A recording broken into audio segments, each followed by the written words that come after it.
Hi, I welcome you all in YuktMind's unique initiative 10 Minutes and Newspaper Done. In this video, we'll be covering June 24th, the Hindu newspaper. You can download the gist of these news from our website under Current Affairs tab. You can also download the PDF from our Telegram channel, the link of which is given in description below. Let's get going.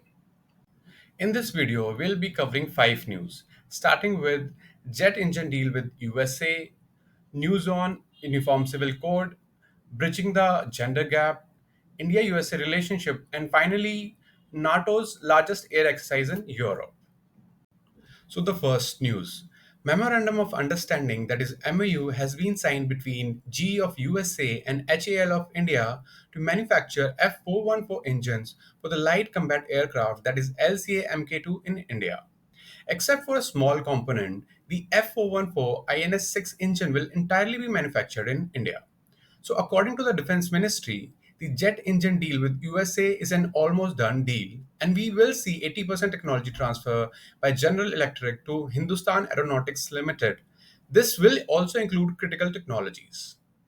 However, a previous engine development agreement signed in 2012 between GE and HAL for the F414 engine had 58% technology transfer.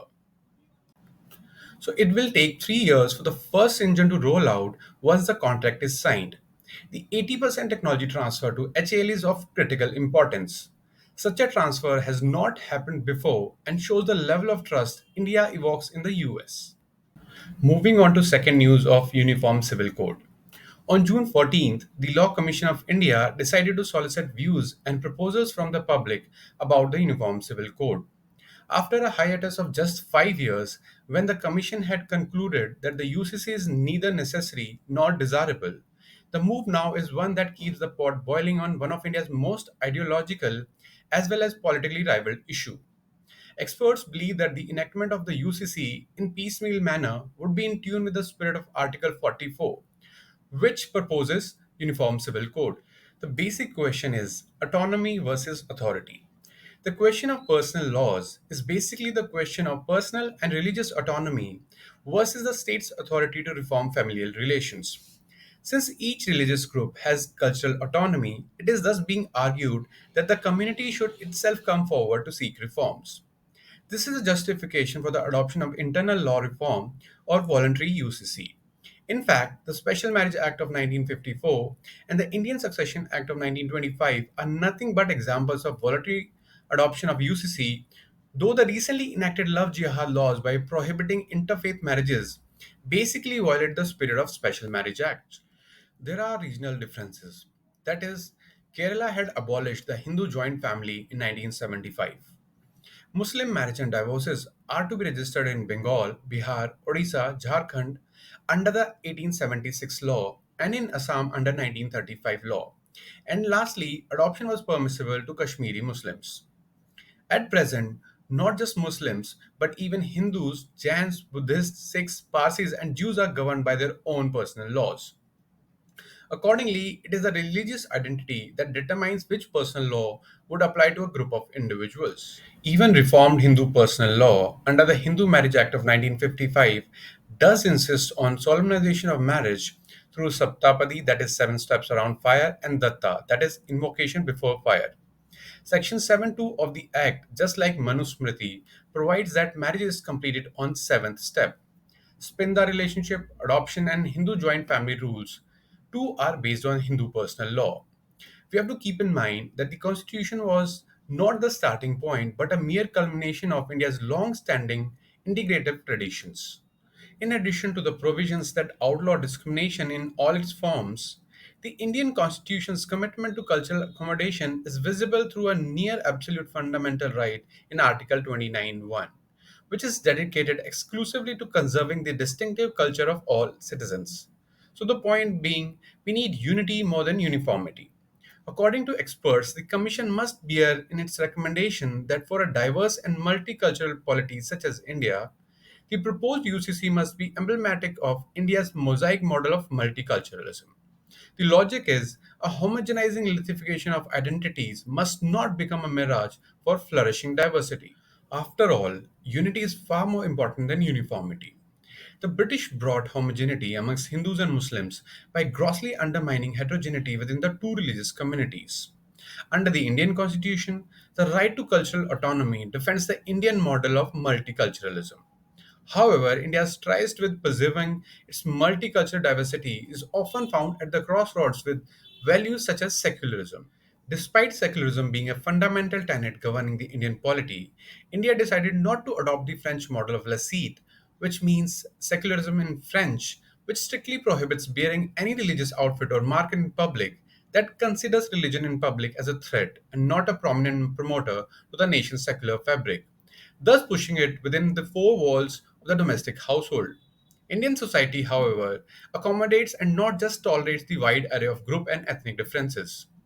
When groups claim and effectuate their multi ethnic traditions without impinging on the rights and liberties of their fellow citizens, their traditions and values acquire the status of social mores, for they fulfill a much broader purpose of social and national integration.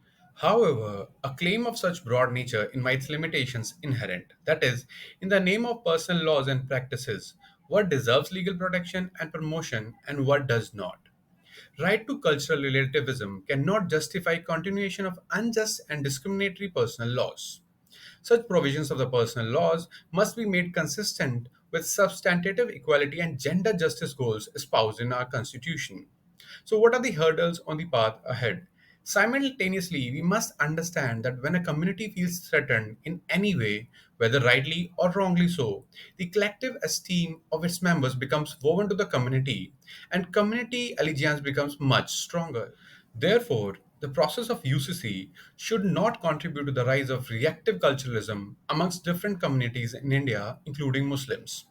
In the words of political philosopher Irish Young, as the value of social difference is more relational and is itself a product of social processes, experts believe that it will be incumbent upon the Commission to strike a fine balance as it should aim to eliminate only those practices that do not meet the benchmarks set by the Constitution. Now, the third news.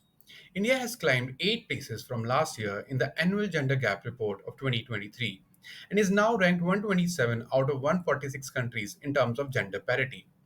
With improved statistics, that is, closing 64.3% of overall gender gap, a lot more needs to be done.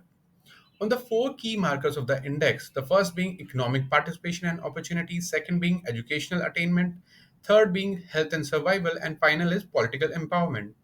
India has a window of opportunity to improve in each so that one half of the most populous country in the world may contribute to the economy, growth, and overall well being of the society.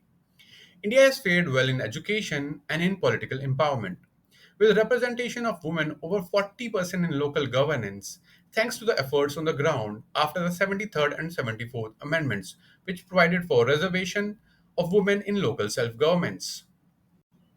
But as the report points out, women represent only 15.1% of parliamentarians, the highest for India since the inaugural 2006 edition. This may spur Parliament to take it to the next level by acting on the long pending Women's Reservation Bill, which proposes to reserve 33% of seats in the Lok Sabha and state assemblies for women, and it was introduced in 1996. To understand where things stand on women's participation in politics in India, consider this. Nagaland, which became a state in 1963, elected its first two women MLAs only in 2023. On providing even access for men and women on economic participation and opportunity, India ranks near the bottom with less than 40% parity. On the one hand, there are upticks in parity in wages and income, but then shares of women in senior positions and technical roles have dropped. Another concern is India's performance in health and survival. Though an improvement in sex ratio at birth has driven up parity after more than a decade of slow progress, it is imperative that girls get access to education through school and college. And they also need paid work. Women end up doing so much unpaid work at home that many do not have the time or the energy to opt for paid work.